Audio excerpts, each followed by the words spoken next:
From the great halls of their house, there are assembled three who hope to one day be the world's greatest driving heroes.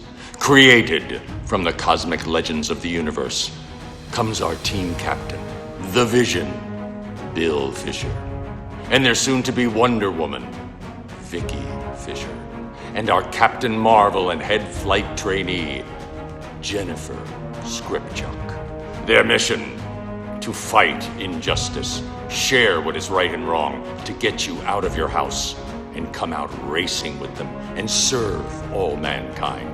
They are the Garage Heroes in Training Team. Welcome to the Garage Heroes in Training podcast. I have friends today. They're coming out to play with me. I have other guests and hosts. Who are the hosts? I'm Vicki. I'm Jeremy. But they are. And we have one of our longtime, I don't know if he listens. I think he might. Longtime guests. He's been on a bunch of times. And the current world record holder for podcast duration on our podcast. He is from our adopted sister team that does not recognize us as a sister team. One of the hosts for the Everyone Racers podcast. One of the prime 3 p.m. 3 Pedal Mafia former national champions of Lemons. He is also a longtime Lemons driver and getting towards longtime Lemons judge. We have Mental Ward. Some people call him Christian, but he won't respond to you if you do. Welcome to the podcast, Mental. How's it going? It has been a very long time. I'm very happy to be here. Thanks for having me. No worries. So Mental, we had a judge series start up, and for a while there you were judging more than you were driving, and you still judge fairly frequently, but we thought it would be more fun to catch up with you a little bit and see how things are going. So welcome to the judge series. Thank you. No worries. Miss Vicki? Yeah. Christian, Mental Ward. Tell us a little bit about yourself. We've had you on our podcast once before, but yeah, but just as a little rehash, why don't you give a little brief on who you are? All right. Hello, folks. As they mentioned, I'm Christian. Mental Ward. Mental is a leftover old call sign from my Air Force time, and there are few people that know me as Christian. Everyone just knows me as Mental. The only people left on this earth, I think, that call me Christian are my parents. My wife needs my attention. She's yelling Mental. So just, there's lots of Chris's. There's only a handful of Mental Awards in this world. And as mentioned, my first Lemons race was 2007 at Altamont. Then again, I started racing what the genesis of the 3 Pedal Mafia at the Wartburg in 2011, and then in 2012 had a team down in Oklahoma, Team OK Speed. I'm still friends with all those folks. What was that state? What was that state? Oklahoma. No, Oklahoma. It sounds funny. It's where the wind goes sweeping across the prairie. Oh, okay, I've never heard you say it that way. That's why I was making fun of it. I'll be there Thursday. Whereabouts? I'm flying into Tulsa, and I'm going to Hallett. Oh, you'll love Hallett. Hallett is a fantastic track. That was obviously my home track when I lived there, and and now that they finally have the tunnel, which I understand is a bit of a going to need some touch up after the construction of it. Lemons finally raced there. I've run there with a couple of other organizations, and it's probably one of the last great family run tracks in the U.S. Have you ever driven Hallett? I have not. No.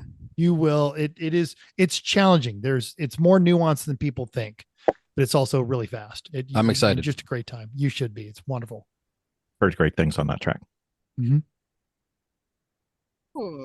So Mental, you've been racing a while. You've been instructing a ton. You've got tons of experience. You commit podultery on various podcasts such as ours and others. I've never heard that. Oh, that's a lovely one. I love it. I'm stealing that one. That's all right. I figured you were into podultery. I did. I just figured I was podulinam amorous. Mental. Even your guest hosts say you have the ability to spin quite a yarn. So we thought when we want to judge, who has no trouble filling airtime, we thought, where's Mental? Oh, wow. I want to be insulted, but you can't be can't. insulted by truth. No, I mean, So how did you get involved with Lemons and Lemons judging? I think we've covered Lemons pretty well. Yeah. But Yeah, the Lemons, it's straight up Three Pedal Mafia, Jeff, Chris, Chrissy, the whole crew. That was that. And the judging aspect of it actually came about right as I was ending my second time in the Air Force, retiring for the second time. And it was a bit unexpected. So I had to back out of some of my scheduled racing obligations and got a call from the crew on the 24 Hours of Lemons. They're like, hey, we understand that, you've suddenly have free time, but you may not have the funding. How would you like to come out and work some of these events? And it's something I really, really enjoyed. And I think, Lemons is nearing the end of their second decade now doing this. And I feel like they've got a really good direction going on there, particularly with Eric Rude. And he is now working on building a deep and wide bench of various judges with a variety of racing experiences. And so I don't get to do it as much as I did when I first started, but I feel like the winners are the racers because the quality is actually a lot better and the variety is a lot better. So yeah, I just got back from Gingerman yesterday, and I'll be going to Button Willow at the end of September.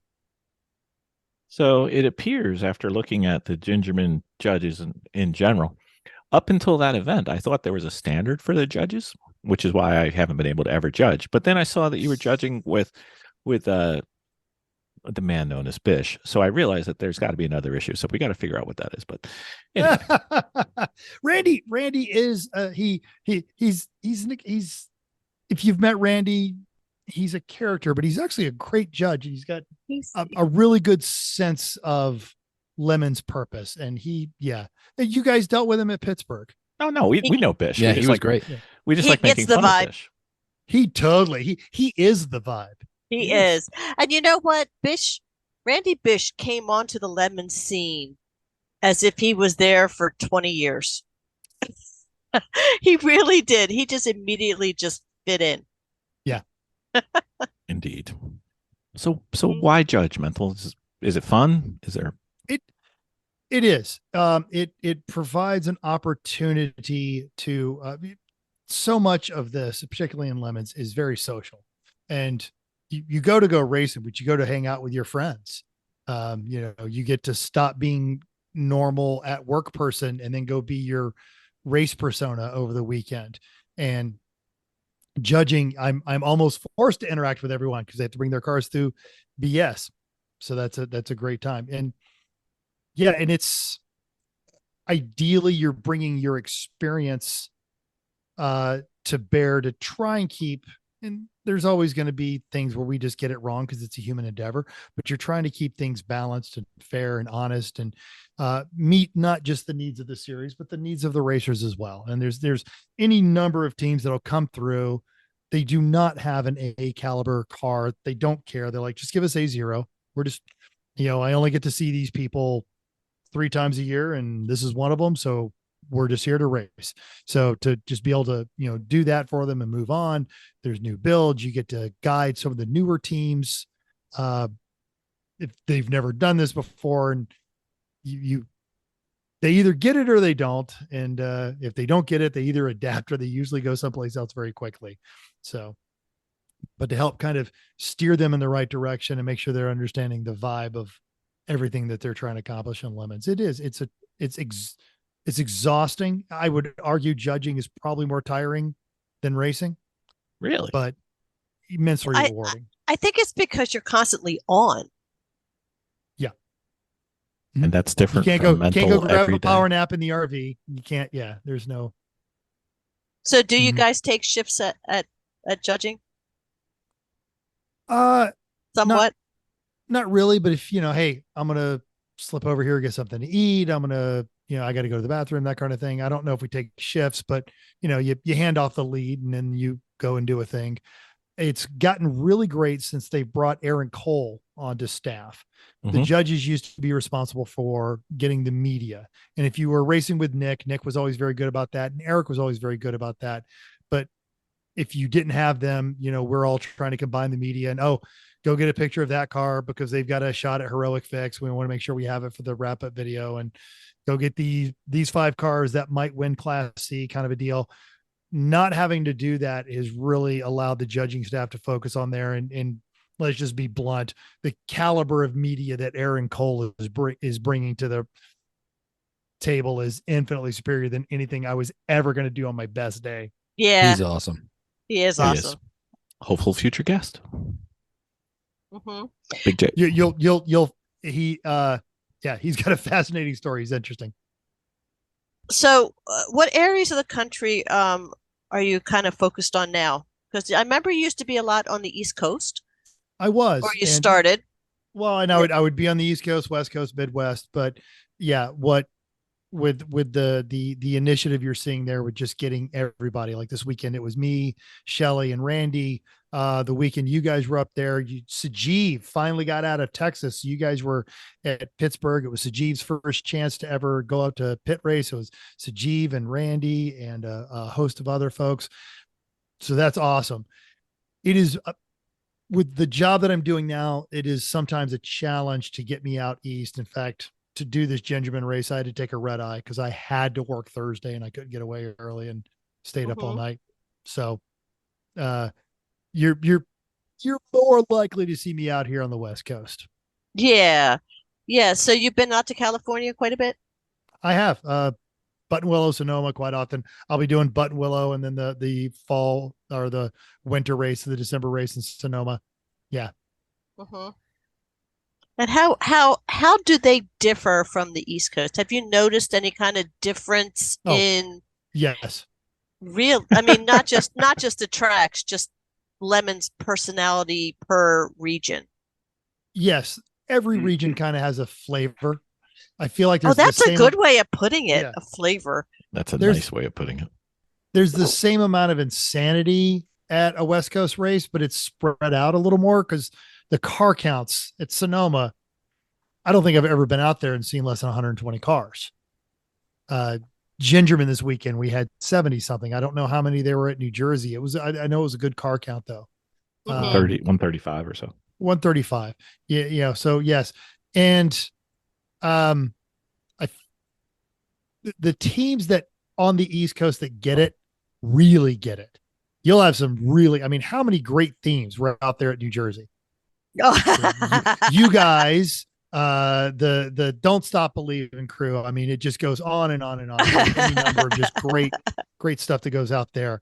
And even if they're not committed to it all weekend, they at least, put some thought into it before they rolled into BS.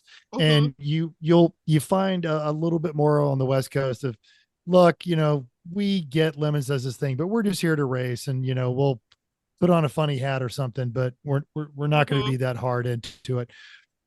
Then you also have, Corey Dickman and Ran with Parked and Sorry for Party and some of the other folks and the John Deere, and they'll get into it, sort of a deal. But yeah, I feel like it's probably harder to come up with a Halloween meets gasoline on the East Coast than it is on the West Coast. Yeah. That's my opinion. 3 p.m. That kills I have us. I have no data on that. That's just that's my my opinion. Hey, we But themed I hard tend to this- have a lot this more past race. conversations when I'm on the East Coast. A lot more aggro driving. What? What are you talking about, Mental? On the East Coast is more aggro driving. No Yes. way. Nobody in the You You know Northeast. what? That's only at New Hampshire. No. And New Jersey and And Thompson. Pitt's race And Thompson. Yeah, in Thompson and yeah. Pit race, I'd say, is pretty bad because you get a lot of mixture of the East Coast and then the Midwest, and then They it's don't. And That's- Midwest, Midwest is actually, from a penalty standpoint, always the easiest. We didn't have a single team on Sunday get 3 penalties. Shh. No way. Alan can do that by himself.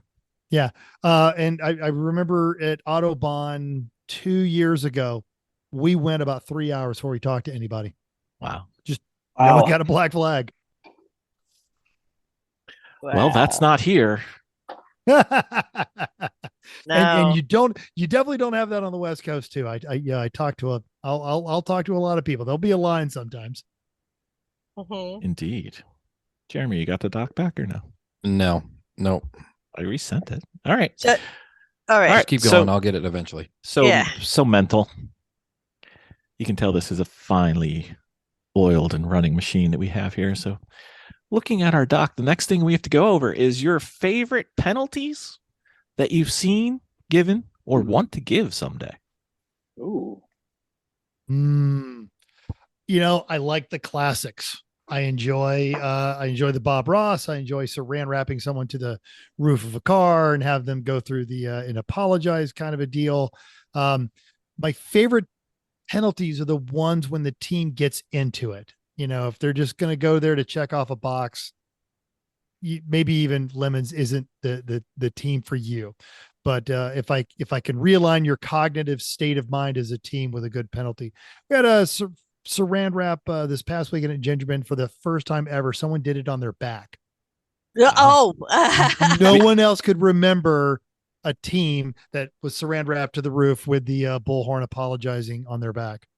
For the first time ever at New Jersey, I saw a team, literally a team, saran wrapped to the top of the car because it was a van, and they were all on the top of the car. And I think they all deserved it. Future podcast guest. And I do have to say, we actually had one of the what was the group? Jesse Combs. The Jesse Combs Foundation. The girls had come in. That was a whole thing, mental.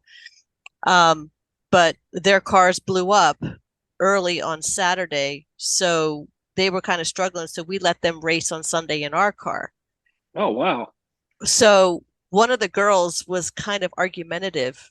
But you know what she did during her penalty? She ended up getting strapped to the top of the car. She recorded herself on her phone and put it up to the mic and had that blasting. Cheater. Yeah. I mean, the bullhorns have a record button on it, right? That's what she did. She recorded it on the bullhorn. Every Lemon's bullhorn has a record button. Yeah. Yep. She recorded it on the bullhorn, and I never would have thought to do that. That was genius. What she did. That was genius. So let's go on to bribing. Right. What are some of the best bribes that you've either given? We had that one. Oh, no, we didn't. No. Okay. No. Some of the best bribes you've given that you've requested, or maybe have any tips for any of the listeners so that when they go to their next race, they can come with something spectacular that's going to help them out. Yep. If you are thinking about bribing on your way to the race, you've already blown it. You need to know who the judges are and what they like. For example, Steve Clayfish. If you guys haven't already had him, you should. Clayman doesn't drink, so don't bring him alcohol. If you think bringing bad alcohol is funny, Lemons has been 16 years old now. All right. We've gotten Four Loko. You're not the first person that thinks about that. We don't want Four Loko. I've punished team for bad bribes. I had one team bring me a case of Natural Light, and we hammered them for it. And another team, their bribe was to take the Natural Light away from us. So we let them and gave them what they wanted. I'm a tequila person. Chris and Chrissy like good rum, but that's easy. But, put some thought into that. I think Craig and Craigers or Scotch people. So, find out what they're into. The stuff that I really like, I don't like to solicit. I love imagination. Hanging in my garage is a full painting done by the Party Girl team down in Texas. And it's, I'm a Rick and Morty fan. And then in this one, instead of Pickle Rick, it's Lemons Rick. And it was fantastic. I love it. It's got the Yokohama on there. So it's hanging in my garage. I bought packing material and paid extra money to have that shipped home when I flew home. That's a great one. Just this weekend, someone gave me the dash clock from a 1967 Porsche, which is going to go on my 914. The things you never expect. I actually have, I can do this real quick. I have a giant book of someone found at a thrift store of high resolution pictures of crashes called And They Walked Away. And it's, hold on. Oh, it's that's great. a good one. Mental going to get visual aids for a non-visual podcast, but it's mental. Now, I want to see this book. I'm sure. Wow. That's a big book. Wow. Holy cow, that's a big book. They want Yeah, it's huge and it's beautiful and it's and the book's nice too. you yeah. know. So this is a 3 foot by 1 foot book for those who are just of just giant high resolution photos of auto crashes, but it's unique and it's personal and it's cool. I have 2 boxes of things for when I finish this office of just interesting, personal, rare, and gifts I would have never thought of. This is a pack of Mitsubishi pencils from the Bandmade team. So, oh wow. Yeah. So I like the weird and unusual kind of things, stuff that I wouldn't have thought of. You can never go wrong with a team t-shirt. I'm wearing my Moose Schlong. This is the 4th generation of this shirt.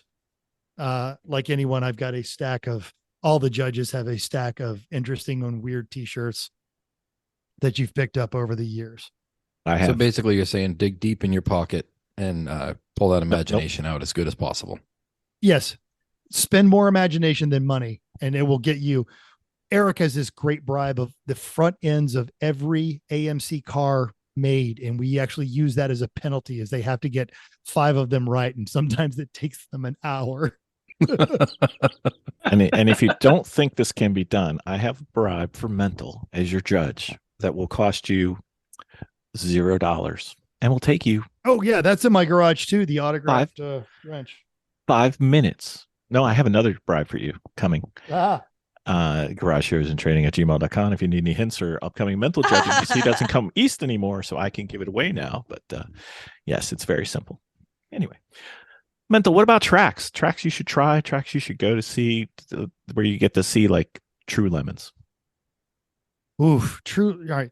Anywhere you go that Lemons is racing, you're going to see True Lemons. That's just, and we talked about the flavors. I really enjoy it when you see teams from different regions that form kind of alliances and swap seats as currency. So that's nice. You see Amanda Tully, you'll see, Pantless Matt Faritas will be out there racing with Amanda Tully, and then go out to California and there's Amanda driving Matt's car, and they swap the seats on that one. They swap body parts on that car for a while. Of course, like everything that Neil Losi did, the Vannenball, Zach out there, just making friends and doing that kind of thing. So if you feel pretty solid in your region and you feel like you've got the spirit of Lemons down and you can drive a car without wadding it up or tearing it up, get on the Lemons forums and look under the OK Stupid driver service. Find someone that would trade a seat in your car for a seat in their car. Get out there and see something. As far as tracks, everyone should drive Barber. It is without a doubt the most beautiful course in the United States. I like it better than Coda. It's rhythmic. It's gorgeous. It's fantastic. Go to Hallett. Hallett's a great track. I'm very excited for Road America. I might have a seat, so I will be going out there to do that. But go someplace completely away from you. Vicki has a seat, but she's not thinking she wants to go. We should talk. We shouldn't burn up pod on that one. Okay. Yes, exactly. Let's talk about that after. Okay. Very well. So tracks you should see. Go see a track not in your region. Pit Race is a great track. It's fun to drive and it's in a great area. It's amazing. It is. New Hampshire. What a great track. Gingerman has its own very unique feel. It is in the middle of nowhere. High Plains Raceway is 30 miles east of nowhere. So it's probably the most desolate one. Everyone bags on Button Willow because it's hot and dusty. And they only say that because it's hot and dusty, but it's actually a fun track to drive, and it's a multi-configuration. That's a good time. And why not Sonoma? Why not Sears Point or whatever they're calling it now, Mazda? It's wonderful. Great tracks to drive. No Thunderhill. Okay. That's fine. What do you think about MSR of course. Houston? Thunderhill, MS. I like the people at MSR Houston. I'm not in love with the racetrack in MSR Houston. It's, I don't hate it. It's just, but the Houston people are great. Texas racers are awesome. And there you're guaranteed to get to interact with Judge Sajeev. Yeah. Bring a brown car. bring a brown He car. was super nice. We had him as our guest judge, because he's not very local, and it was a pleasure to hang out with him. He's a super nice guy. He is. You should add him to your guest list on the series if you haven't already. Just amazing set of very varied interests, great career, and I never regret talking to him. I always learn something. We have a couple of judges who are playing hard to get, but I'll be sending Mental to them shortly. Yeah. So Mental, what are some of the cars that stand out, or the themes and liveries that stand out over the years for you? Well, yeah, Moosh Schlong is still one of my favorites. It still cracks me up every time, and they're a great team out of Wisconsin. But that one, cars and themes that have stood out to me. I enjoy when new teams go whole hard. There was the Stanford team in California at Thunderhill, recognizing that they were engineers and they had this Honda and they didn't want to be boring. So they literally went to the art department and said, make our car cool. And they totally did. The car was beautiful. It was what did they end up doing to it? They literally just made the car a rolling piece of art. They painted just these portraits all over it. Yes. What you did to the back of Amanda's car in 7 different styles all the way around the car. It was, a beautiful piece. I don't think she understood that, Vicki. That was aimed at you. I know. Okay. I know. Oh, yeah, It was the Bob Ross version of portraits all over the car. Yes, and each artist kind of brought their own style. The hood mural was just amazing. I wanted to take that off and just hang it on there. Any theme that out of the gate says we're not going to take this very seriously, you're already in good territory. Dick ass, of course, comes. Right. Everyone, if you watched any Lemons wrap up video on the West Coast, the Dick ass team. That kind of thing. That's just great. Eric will always say, if you can't come up with a theme, go and watch any internet viral video from 10 years ago. It will amateur sketch down in Alabama. That one was hilarious. It went over really well. Just this weekend, the Corvair, that previous IOE winner, it had a really nice patina to it, and they didn't want to lose the patina, but they knew that they needed a theme. So the guy just handed it over to his 14-year-old niece, and she's a big fan of The Last of Us, and she did the comic book all the way around this Corvair. Wow. Put a couple of arrows in the roof of it, but still managed to keep the patina of this Corvair. Just, wonderful effort. Red, black, white, not a theme. Just stop. Okay. But orange is a theme. Orange is not a theme. Pearlescent, not a theme.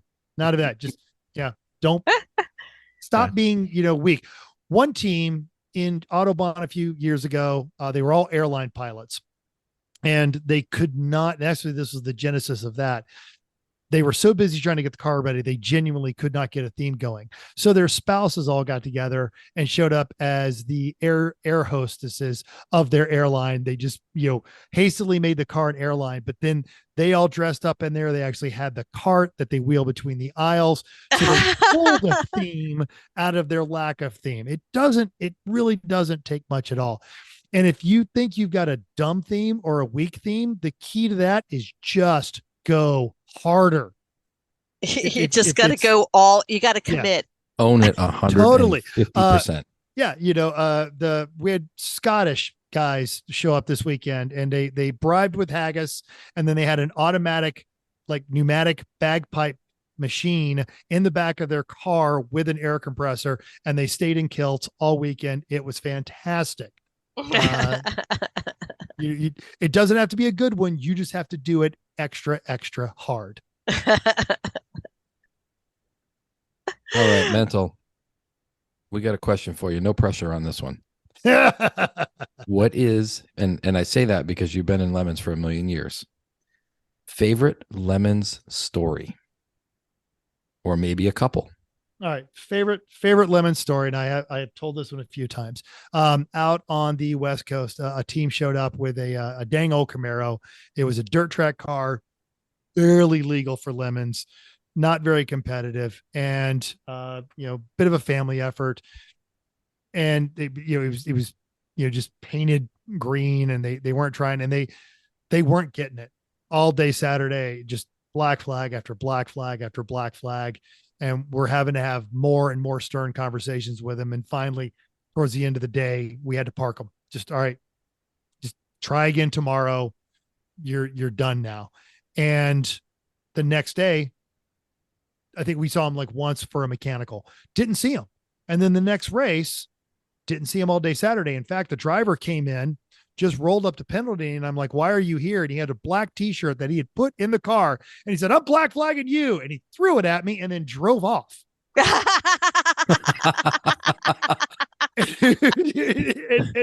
it was just this complete shift in their attitude. And I talked to him afterwards, and he's just this really interesting person. He's been dirt track racing and motorcycle and trials racing his whole life.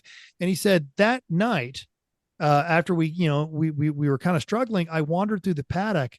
He said, I've been racing for 30 years. I've never seen anything like this. Everyone's offering you food. Everyone's offering you tools. They're offering you help. They're offering you something to drink. You want to come by, sit and chat. Nobody plays I Have a Secret. And this is where I race from now on. And ultimately they've won like 6 awards since then, including an IOE. They've gone, I think they got a Halloween Meets Gasoline too. And then they've done rallies and everything on that. And it's just watching the Lemons community, just by being the Lemons community, completely shift this overly competitive spirit of, everyone is my enemy to everyone is my co-conspirator in this ridiculous little pageant that we do. That's my favorite Lemon story. Just they that's so cool. That is cool. They did. They just got it just like that. And you see them on almost every West Coast race now. And I love seeing them. And I when I can't get out there, I follow them on Facebook and I like all their posts. It's wonderful. That's awesome. I gotta say that I know a secret game you mentioned. That's what most of the rest of racing is that I've experienced. When I used to race circle track karts, the whole game, everybody played the one game, is I got a secret. It is not that fun. It's a fun killer. So yeah, I dig that story completely. I completely relate to it. Mm-hmm. So the only child in me has 2 issues. One, if you don't respond to me, I will repeat whatever I said louder until you respond. Warning to the world. I don't know if Vicki's ever noticed this. Fact number 1. Fact number 2, only child doesn't have a lot of people to play with. So when I have people to play with, I want to see how I'm doing versus them.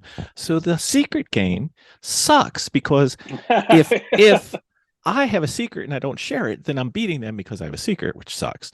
Or they have a secret and they're not telling me, and then they beat me because they have a secret and they're not, and I can't really tell. So I want to share all the secrets. So I should I should start a podcast and share all the secrets that I can. I'll throw another one out there that has occurred to me over the years. The enemy, your enemy of whatever your goal is for that weekend, is not the other race teams. Nope. Your enemy is a clock and however many turns are out there on that racetrack. Mm-hmm. Your team is not just the people you brought with you. Your team is everyone in that paddock. And if you all cooperate, you can beat the clock and you can beat the chunk of asphalt that you're racing on. Just expand your mindset of what your team is, what your goals are, and where your actual competition lies. Mm-hmm. Yeah, this is true. That's the root of endurance racing. I had to keep telling that to my son. You are not racing a person. You can't race a person. You have to race yourself on that track. Yeah. Give up 2 seconds in a lap. It's no big deal. Because if you come see me, that's 10 minutes. Mm-hmm. Minimum. Worse if it's a really long approach. You are correct there. Indeed. So, Captain's Log Supplemental.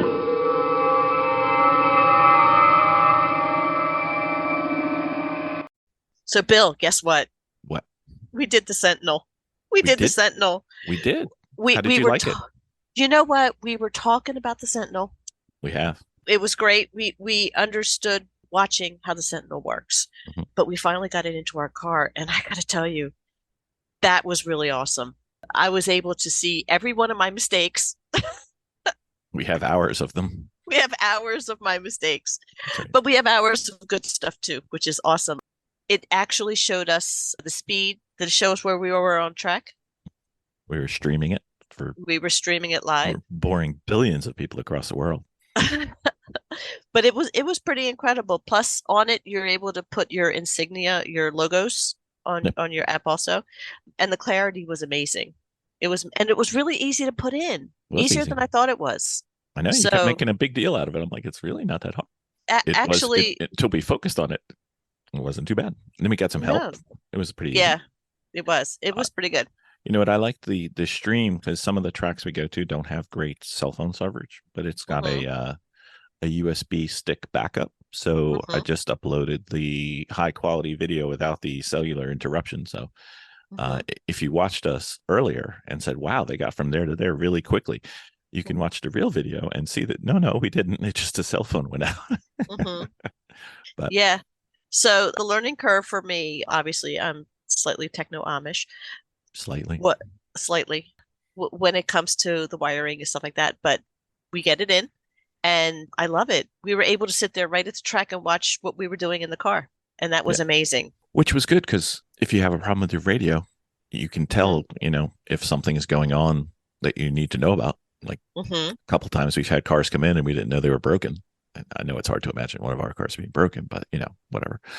But you can watch the video, and even with the cell phone coverage we had at that particular event, it was like a 30-second delay. So it wasn't bad.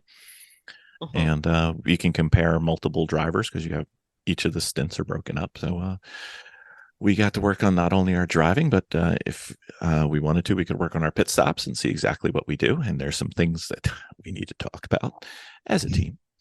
And it was pretty good. Like I said, it takes me, once we got the wiring hooked up for the power, I probably could go from an empty shell to a full up setup running Sentinel. I could probably do that in like 20 minutes. So you could literally install it in a car before a race. It's kind of fun. Yeah. And we got to see the driver and the front windshield. And if we want to, we can have three. We can see backwards. Or one of the guys we were going to work with at the upcoming event, he said, could you put a camera on the driver's eyes so we could see what they're looking at? I said, why, yes, I can. Haven't done it yet, but I'll figure it out. We've got time. Well, I love it. All right. Very well. That sounds like I can buy another one then. Woo! Indeed. So, but Mental, you survived our judging. The true test will be, do you survive the Fast and Furious Storytime questions? Where we ask silly things. You answer in short and quick answers. Mental, try this. It's not my forte. Short and quick. You know this. You both know this. We do. Right. We do. Plus the guest person who popped in, Mr. Dawson's here. Yeah. Yep. All right. So, my favorite question is, what was your first car? And what was the worst car you ever had? My first car was technically a 66 Oldsmobile. The first car I actually ever drove was a 79 Pinto. Worst car I ever had was an 88 Dodge, or rather Plymouth Laser. Oh God, I spent so much money trying to get that pile of junk fixed. It had a negative impact on my employment in my life. That car almost ruined me. Just hard. Wow. And you've had some cars that tried to ruin you, so that's saying something. Yes. Oh yeah, exactly. Yeah. The Porsche tried to kill me, that sort of thing. But yeah. What is one thing about you that no one knows and would actually surprise them? Everyone's gonna say I'm lying. You're lying. I'm actually an introvert. Mm-hmm. You are. If you take the Breyers, the Miggs, Briggs Meyer personality test, I am the introvert that masquerades as an extrovert. You're an introverted extrovert. Yep. Yeah. Yep. Hi, buddy. I see you. Yeah. Wow. Okay. You know what? That's a real thing. That's a real thing. That is a real thing. All right, Mental. Favorite race driver growing up? Oh, goodness. Senna. Well, and actually, I can't say growing up because I'm old. So I was already grown up. Yeah. In my high school days and what I consider the glory days of NASCAR, I did really enjoy Bill Elliott. yes, I'm from Georgia. So we got to see a lot of him. But he always struck me as a nice person. I never took you as a 3/4 scale driver enthusiast, but that's fine. Wait, I missed this part. Where in Georgia are you from? Yeah, I'm from Atlanta. Oh, cool. Yeah, I grew up. My dad worked for Datsun, so I grew up watching the runoffs at Road Atlanta every year. I got into an argument with my mom one time that she's like, "Oh, look, that's Paul Newman, the actor." I'm like, "No, it's race car driver." Yeah, we had a fight about that one. That's awesome. Cool. Actually, I'm going to change that answer. Paul Newman technically was my favorite race car driver. Yeah, awesome. I knew he was an actor. Yeah. I love it. All right, automatic, stick, paddles, or you just don't care? I don't. What is the mission of the car? I used to be a vehement, if you don't shift your own, you're a terrible human being. I've got a Indy Miata now that I absolutely love, but the other car in my driveway is my big CLS 6.3. I would not want to shift that. And it has paddles, but it's still a valve body automatic. And what that car is meant to do, anything other than an automatic it's not right. So, mental. I'm sorry. I know. I've rendered Vicki speechless. I'm done. I'm out. No, I'm looking for some of these questions, and I think he took some of them away. Yeah, did not. No. Hey, what's right, I'll go real quick again. I got one for you. What's the car that got away? Do you have one that got away from you that you still wish you had?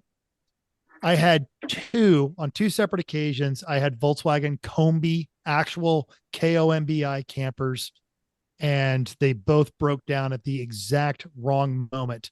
And I had to let them go. And I wish I had either one of them. I had a 68 and I had a 70. Wow. So, Mental, do you have any pre-race rituals or race prep rituals? Yeah, I do. I very much just, I'm trying to get, I'm a goofball and I try to be less goofy when I'm getting onto the track and, be a little serious about it.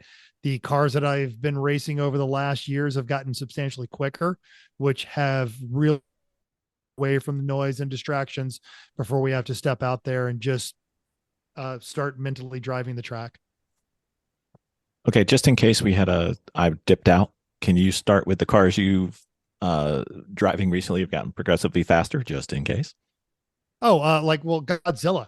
By the time Chris put that K24 in there, that car altered the 3-pedal mafia DNA because we all realized we cannot get into this thing and not be 100% because we are creating a hazard. So we all kind of started that. And what car was that again? That's the Godzilla car. The infamous, when the last engine swap, and I'm still the one that killed that car, and I bear that guilt forever. But we were at New Jersey and we were all having to have conversations about this thing is frighteningly fast. And it was very quickly right there at the pointy end of the field. And it could stay there for a long time. And it's scary. I run with a team out of Wisconsin. They've got a Maserati bi-turbo. And when it's right, it is so right. It's Ian from the Apex Adjacent podcast. It's his dad, his car. How about that? Yeah, that car is just sinisterly quick. I've been running a Spec E46 with a group out here on the West Coast in NASA Enduros. And while everything that we race against is way faster than us, it's still a very, very fast car. I now own, a year ago, I bought Corey Dickman's Omega. And when he had that car just right at the pinnacle of its development, that was a supremely fast and very heavy car. So you had to really be aware of that thing because you were still going to try and slow down a lot of mass into a corner. So you really need to stay hydrated and be smart. Wow. Yeah. You had to be like totally mentally on. Yeah. 100%. Yeah. And if you know Melvin Wood, he has a 6-liter swapped E36 that I drove at Gingerman. We had some teething problems. We weren't in contention. It was without question the fastest car on the field. I was passing Save the Tatas like without trying hard. Wow. I was passing the Sky Camino. That thing was just unholy when it worked. And then we'd have to pull in the pits and fiddle with it for about 30 minutes and then send it back out. Now, okay. All right. We're gonna talk a little bit more about Chris's swap that made that car that car. So we're gonna revisit that car was always that car. There's a lot of history there. Yeah. But it's he put just a bone stock Honda K24 in there. He did a K swap. Okay. So what was the coolest car? I guess what is the coolest car ever to you? Street or track? It's your podcast, Metal. My buddy out here, Rami, has a 79 Porsche 930. You can find that on YouTube on the Rami show. His dad bought it a year old. He learned to he was stealing it when he was 14. I love that car. He knows it. I call it my girlfriend. Whenever he loans it to someone else, I'm like, what are you doing with my girlfriend? It's just, and there's such a great story behind it. If you go to Der Fascination Films, you can learn all about this car. It's so great. My favorite race car was the pinnacle of development when Corey had the Omega, and it induced a new phrase I called Miata rage, where I could outhandle a Miata. I could outhandle a Miata in a corner, and they would get so angry that a 1976 Oldsmobile could hang with them in the corners and then just muscle them down the straightaway. What a machine. God. Nobody builds a car like Corey. So mad. It was great. They get mad when anybody passes them anyway. Okay, Mental. This could be the hardest question you're ever going to have. And you can change the answer every time you come on. Are you familiar with the claw game? No, actually. Okay. I'm sorry. So the claw game, you put a quarter in. Well, okay. I thought this was no thing you just come on. So yes, I'm familiar with the claw game. Okay, so you are in charge of the claw game. You get to go to a racetrack and you have a claw, and you can go to any race car you want. You can grab the driver out of that car and put yourself into that car. So now, of the cars that you have raced against, which one are you going to use your claw game, and at what track? Now this is a good one. All right. There's several very well done LS swapped E36s running around, or BMWs running around. Out on the West Coast, there's one called You Mad Bro. Great couple of guys. And if you look at that car, from a distance, it looks cheaty as crap. When you get up close to it, you realize they are literally using scrap parts. But there's another team down on they're in the Gulf, but you'll see them in the southern region. They go to Road Atlanta, Breaking Bad, and they have an LS swapped E36, and it will run great right up until it breaks.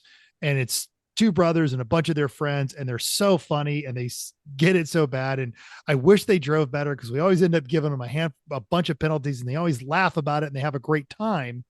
I just wish they didn't get in trouble. I want to drive that one. I want to drive their LS swap BMW, which they've offered it to me. That one, and then the Grubbs Thunderbird, the super incredibly fast Thunderbird. I almost drove that at NOLA, but it broke before I could come down there and climb into it. I was running down there, but in both those cases, I want to drive them at Barber. Okay, Barber. Okay, very well, Miss Vicki. Yeah. So, what is the car from your family that sticks out most in your mind? My dad, when I was in high school, had a '68 Datsun Roadster.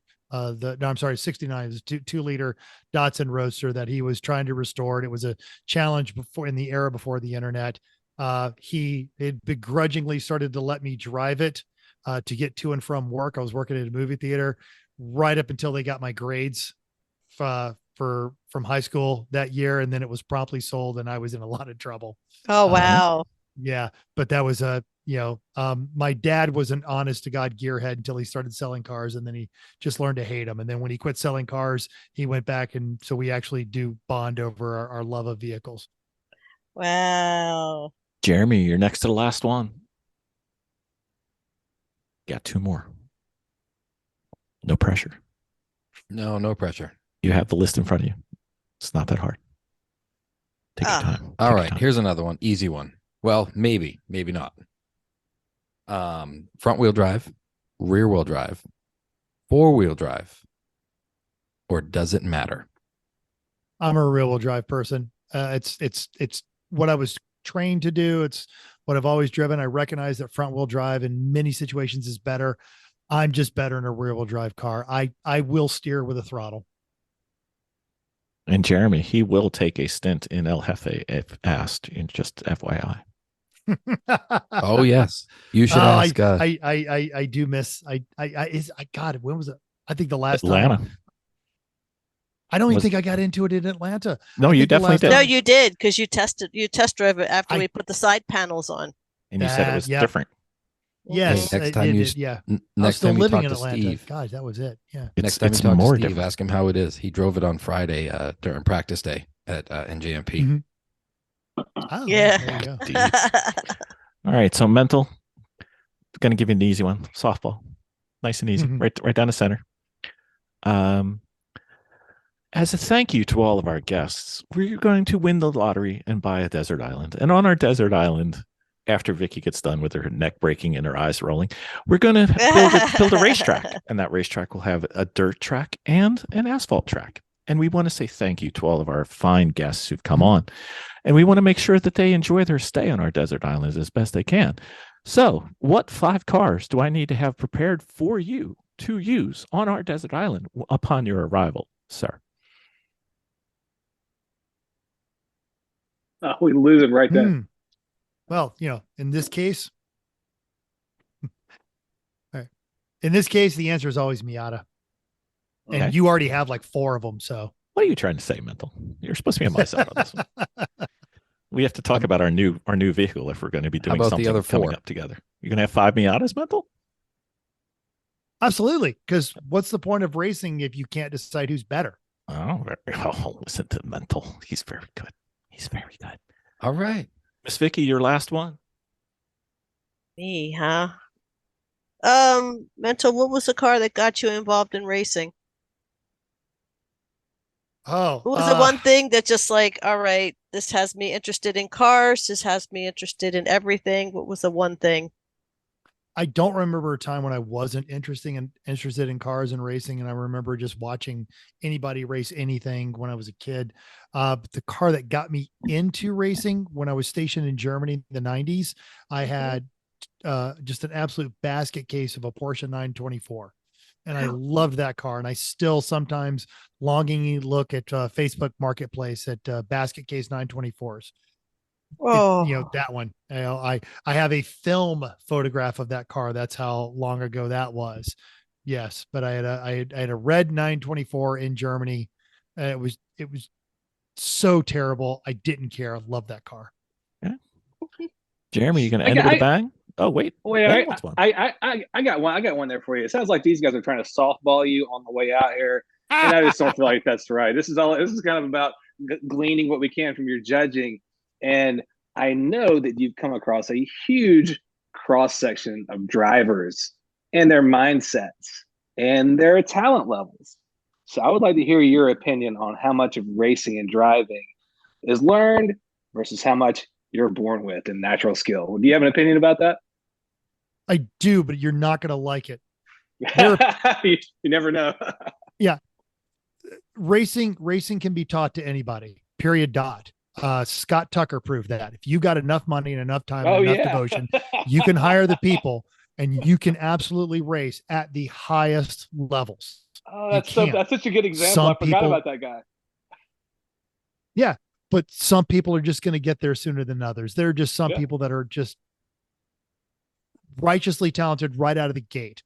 And it would take me 30 years and millions of dollars to catch them, but I can. Jesse Lazier, who runs with them. So I had the opportunity to run with him in a couple of endurance races, and I would hate him if he wasn't just so darn nice. So they're people that can just drive. They get it on a cellular level, and everyone else has to spend years and years and years in training and reflection and focus and, physical training just to be able to do it for a while. So it's a skill. It's a mechanical skill. It can be taught. You just have to recognize the limits of your talent and when to bring in the professional. Gotcha. I think that lines up with what all the other smart people I've heard on this podcast when they answer that question say so. Don't you ever call me smart. We should have a segment like once a week where we try and help people get better. I'm just thinking. Yeah, Somebody could come on. Be great. All right, Mental. I know you're going to have an opinion on this one, and I'm waiting to hear it. What car, if any car, would you wipe away from history, and why? Street or racing? Because am I asking this as a car person or It's your as podcast, a Mental. lemons judge? Because Whatever you lemons want. just, even though I've driven half a dozen of them, I would love to see no BMWs in lemons all ever again, just because it is the easy button, and there's a reason it's the easy button. But then I turn around and race a BMW in a different series. Car that I would see. My gut, I want to say Nissan Altima, but it provides me with so much internet entertainment that I need the Nissan Altima to still exist. So I'm going to say Dodge Journey. Ooh, all right. Oh, I got to look that one up. Yes. No, you don't. Don't do it. Here's the thing. Because I said a Chrysler product too. Yeah, you've driven one out of a rental fleet, and it was so like eating a handkerchief that you forgot about it. 100% no. They have not driven a Dodge Journey out of a rental. Although Nick and Eric insist that they would love to see one in lemons, and I do agree with them on that one. But since we haven't seen one yet, if I could see that one, just the people that buy those tend to look at automobiles as such an appliance that they just do not interact with anything else in their world. And they're in my way all the time. I had one rental car attendant who decided to assign me with a Journey, and I made fun of it to such a good extent. He gave me a Jaguar. That's awesome. Same price. And I have no doubt that while that is almost entirely based on your very sharp wit and great sense of humor, I think you underestimate your charm as a person as well. He's probably going, you know what? This dude's all right. He needs something better than a Journey. I'm going to give this to the person who's mean to me. Exactly. All right. We're going to end it with Jennifer's favorite question. Mental, favorite car movie or car from a movie of all time? TV counts. Oof. All right. Favorite car movie is No Man's Land with Charlie Sheen and DB Sweeney. Okay. And Randy Quaid. Favorite car from a movie. Yikes. God, that I don't know that I can. We're the hard-hitting podcast. We're not that softball that you guys I run. know. Yeah, no, just because I'll go with the Cobra from Gumball Rally, because it also associates with one of my favorite. Yeah, one of my favorite lines from a car movie when the guy walks over and says, I didn't realize this was a vintage car race. And he looks at him and says, some things get meaner with age. Tremendous. Mental, you made it halfway through. We've still got another 30 of these. I think Ben's going to fall asleep if we don't sign off soon. So, Mental. Someone's already fallen asleep if you didn't catch that on your screen. That's fine. She does all the time. It's fine. She does that. She does. She just walked in and collapsed on the bed. Yep. So, Mental, we love your podcast. We know where to go, but just in case people want to keep up with you, improve those Venn diagrams.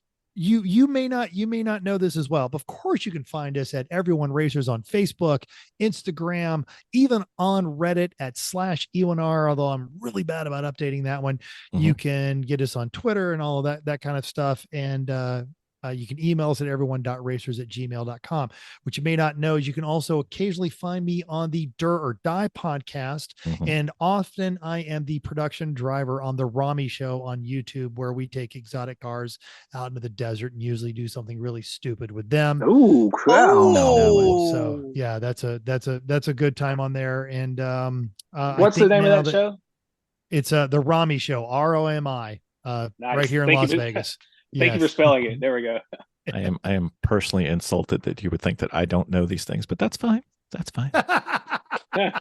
I will. And this is my challenge is my driving I used to drive across the country to do an extreme experience, and I could get all my fix on all my podcasts, but now my commute is 20 minutes. So, I have to plow. Yeah, I just don't get the opportunity to listen to as many podcasts as I used to. So I'm trying to keep up. But I would like to welcome you to the world of the 3X Speed podcast listening community that I belong to. It's the only way, Mental. No, fair thank you. enough.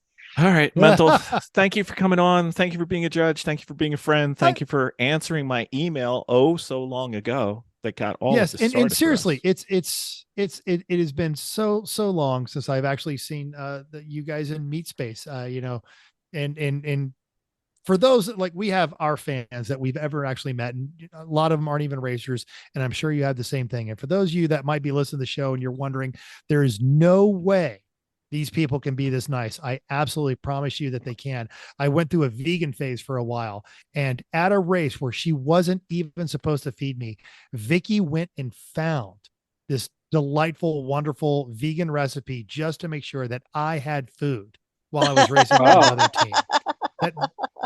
That's the level of human beings you're dealing with while you're listening to this podcast. So you've made a good choice. Yep. We're the 101. Mental's E1R is the 201. Hopefully. Mental, I'll make sure that check gets in the mail tomorrow. Yep. It's amazing what praise you get when you hang out with Miss Vicki. It's just and I wish if I hadn't been such a rush getting home from work, I would have brought in my signed golden ratchet that you bribed me with at Pittsburgh years ago. Somebody's got to. That was a great one. We needed that C-class win. You earned that C-class win. That's all right. We bribed for the C-class win. It's the same thing. Very well. Thank you, Mental. You have a great night. Y'all do the same thing. Have a good one.